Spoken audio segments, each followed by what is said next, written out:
en Antarctique. Le glacier Thwaites donne des signes de faiblesse et c'est très inquiétant. Nicolas Châteauneuf, bonsoir. Bonsoir. Que se passe-t-il ?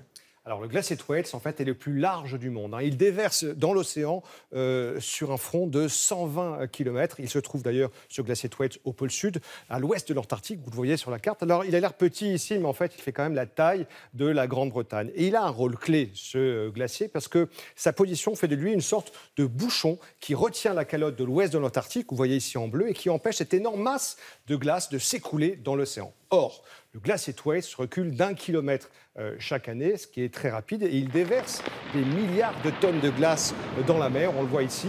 Et s'il fondait totalement, eh bien, le glacier Thwaites ferait monter les océans de 65 cm, et la calotte derrière, eh bien, ce serait plus de 3 mètres en plusieurs siècles. Et alors, le glacier Thwaites pourrait s'effondrer rapidement ? Oui, et ça pourrait arriver beaucoup plus vite que prévu. Regardez, je vais vous montrer une coupe du glacier. Alors, au contact de l'océan, le glacier Thwaites forme une sorte de langue de glace flottante dont le socle repose sur un éperon rocheux qui clignote ici. Avec le réchauffement, eh bien, l'eau de mer va s'infiltrer, cette eau de mer un peu plus chaude à cause du réchauffement, par en dessous et creuse des cavités. Et la plateforme de glace va se fissurer, se disloquer, et le glacier ne s'appuie plus sur la roche, et donc plus rien ne retient son écoulement. Ce point de non-retour pourrait être franchi dans les prochaines années, et ça, vraiment, ça donne des sueurs froides aux scientifiques, puisque l'effondrement du glacier Thwaites pourrait accélérer l'élévation du niveau des mers, qui est déjà estimé entre 50 cm et 2 mètres d'ici la fin du siècle.